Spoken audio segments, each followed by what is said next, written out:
Welcome to another episode on Genealogy TV. My name is Connie Knox.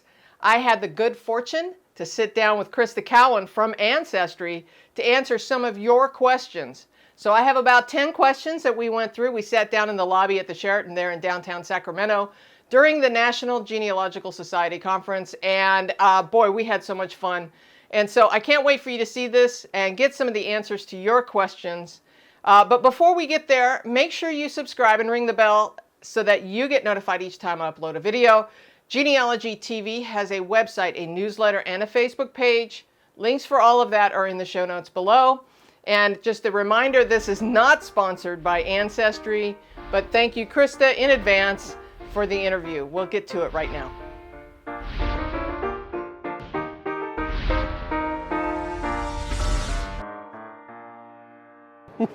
All right, well, thank you so much for doing this again. This is kind of like what we did at Roots Tech, where we get rapid questions. I got a lot of people who've been asking questions. Okay. We might as well hear from the experts. Let's do it. Here we go. All right. Do you store DNA, and if so, for how long? We do store DNA. We store it indefinitely unless the person asks to have it destroyed, in which case we destroy the sample. And we keep it so that we can rerun a test if we need to in the future for any reason. I like that. Maybe the genetics evolved to the point that we maybe do who something knows? more exciting. Yeah. Yeah. All right, well, it's pretty exciting right now. Yeah. I have to say. All right, so what is the latest? I already know the answer to this, but what is the latest on the 1950 census? Oh, so many things. So Ancestry had all the images downloaded from NARA and uploaded to Ancestry within 48 hours after they were released. We had the full thing indexed by handwriting recognition in 9 days. Nice. We now have the full early version of that index fully searchable online, with the exception of a few counties in Michigan and Ohio where they used a different form. And wow. Yeah, we're manually indexing those. They should be available soon. And concurrently, Family Search volunteers are reviewing that computer-generated index, and as they complete states, we are updating the index on Ancestry. Very good. Yeah. Wow, you got that one memorized. I do. May have said that a few times. So, are you going to use the handwriting recognition software? You knew this one was coming. Are you going to use it on any other record sets? Well, the sneaky fact of the matter is we already have. I knew. I mean, it's kind of obvious. You got to do it. Yeah, so we actually did a test project with the French Census. Oh. So the French Census was done with handwriting recognition, and we have 3 or 4 projects in the pipeline right now with some French records that are... Is that live and available? It is. Right now? It is. Sweet. Can you give us any hint as to what might be coming next? So we're working on some additional French records, so hopefully vital Okay. records. Yeah. All right, very good. Nice. The latest on the rollout of the new scanning feature. You got anything you want to talk about that before I start asking questions? Yes. So, so the new PhotoMine technology that Ancestry has put into the mobile app. Yep.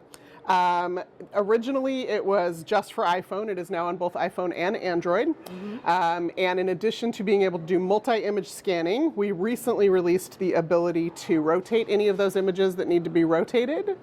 And we just this week released image enhancement and colorization. So, for those at home, we're at NGS right now, so this is going to get released a little bit later after NGS. But as of now, has that mobile app been rolled out to everybody? It has. Okay, good. Yep. All right, good. All right, so you answered the question about rotating, and any additional features going to be added to that, like editing? So yes, we are looking at the full suite of features that PhotoMine has in their toolbox on their app, and we're trying to kind of prioritize what to bring over next. So image rotation was the next thing, and then colorization and image enhancement. I don't know what's next on the list. Okay, all right.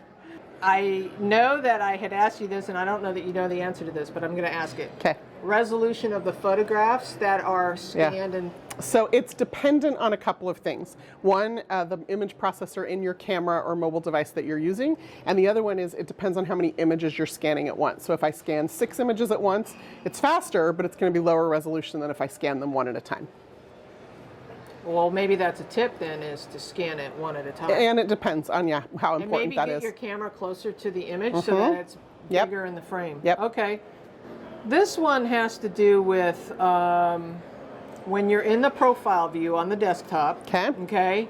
And when we click on that census image, and we see, because we've imported this census image and we've imported it to the profile, it's going to draw the lines from the center from the source column to the different facts on the left side. And if we've imported to some of the other family members that are listed on the right side, it's going to draw to those people as well. Correct. However, we know that some of the other records that doesn't happen, like marriage records and birth records. If there's other people in there, it doesn't always draw to the right-hand side of the rest of the family members. Right. You with me? Yep. Why? Okay. So it has to do with what we call record rotation. So Ancestry originally indexed like birth, marriage, and death records, and we indexed just the primary person on the record. And then what we have done on the back end just in the last few years is we've created what we call rotated records, so that if you search for the father of the bride or the mother of the groom, that record is still findable and hintable. And so what happens is sometimes if you're saving the record from the non-primary person, it doesn't attach all those relationships correctly. So it makes the record more findable, but the correct way to save it is to always click on the names of the people in the record till it rotates and puts that primary person at the top, and then save it. Okay. Good answer. I'm full of them. It's like I do this for a living. All right, ThruLines. Okay. Let's talk about ThruLines Okay. for a minute. So I've gotten a few comments and feedback about ThruLines wanting to reject something that is incorrect in the ThruLines, and I'm constantly reminding everybody that ThruLines is a hint feature and use it like any other hint feature. But comments about, is there ever going to be a way, or do you know, if we can reject, in our view, like maybe it's my view of my ThruLines, and I go, yeah, this part's not right. I want to disconnect that. I want to reject that. Is that going to be possible? It's an interesting concept. It's certainly something we've looked at. There are a few challenges technologically with that. So just kind of basically, ThruLines always looks at your tree first, and then it tries to bridge the gap between you and your match using other trees on Ancestry. Sometimes your match's tree, sometimes any one of the other 100 million trees. And anytime somebody makes a change to trees, we kind of refresh that. So that's kind of a living, breathing thing.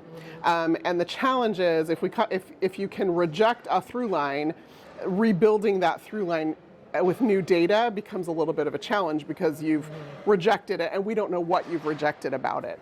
So what I always tell people is, yes, view it as a hint, but unlike hints where you can ignore it, it's more like it's just this living, breathing thing. And so every time you make a change, right? If for example, it's suggested the wrong father, put in who you think might be the father. Use it as a test ground rather than using it as a hint. Maybe that's a better way to look at it. Yeah. Yeah. Okay. Very good. We know now that we can identify, I'm talking about the ethnicity estimates, the SideView of parent 1 and parent 2. We know now that we can label them. Yes. If we know them, if we could figure that out, we can label paternal from maternal. What's next? What's next? So, yeah, we started with ethnicity because it was simple, but the SideView technology is what's powering that. And basically, we're able to use this network of information we have to do that. So all the other pieces of DNA, we can start to do the same things. You've got traits, you've got communities, you've got matches. And so ultimately, we're hoping to apply this SideView technology to all of those pieces. I think matches might be coming next. And for a lot of people who can't tell which parent is parent 1 or parent 2, as soon as we apply this technology to your matches later in the year, some people will be able to figure it out pretty easily. Ooh. Yeah. I can't wait. Well, for me, it's pretty obvious because my paternal grandmother was 100% Danish. Okay. So there's this big, like 23% of my circle on one side shows from Denmark. So it's pretty obvious to me what my one grandparent is. So it's pretty easy to figure out. But okay, very cool. It is. Okay, so one of the questions from the viewer was, is there an easy way to print their family tree from Ancestry? There is. If you're viewing your tree, you click on Tools, there is a print option. What it does, though, is kind of like one of those old-style pedigree charts, so it's pretty simple and basic and not, it doesn't include like the photos and some of that. I always just recommend to people one of two things. Either invest in a desktop software program. They have some really robust charts and printing options. Or I use Family Chart Masters, Janet Havorka's company, and she does a beautiful job. She can do really simple working charts if you just need something to put up on your wall while you're doing research, or she can design beautiful custom charts that are wall and frame and gift worthy. Beautiful. How was that? That wasn't supposed to be a commercial, but there we go. Well, there you go, Janet. Okay, any other announcements that you can make? What other announcements can I make? We are just working on some really cool features for user-generated content. Ancestry Stories has some new features that are going to be coming out later in the year. So if you haven't used that feature in the mobile app, it's a great way to kind of tell the story or a story about the life of an ancestor and then share it with your family who's not on Ancestry. And it's kind of, if you've ever used Instagram Stories, it works a little bit like that feature, and so we're adding some additional functionality there. We've got some new content coming out. We just finished the Mexican Catholic Church records. We're starting work on French vital records. So both here in the U.S. and internationally, we've got some great content coming this year as well. Nice. I love your Instagram. It's You've fun. been doing a lot of little, dancing. Yeah. And stuff. It's cute. Hopefully I'm teaching people too. Well, thanks for taking the time. I appreciate Anytime, anytime. it. Thank you. Thank you, Crista, for the interview. We really appreciate it. And as always, your wisdom is beyond words. So thank you. All right, so there are more Ancestry videos on the screen for your binge watching pleasure. We'll catch you in the next one.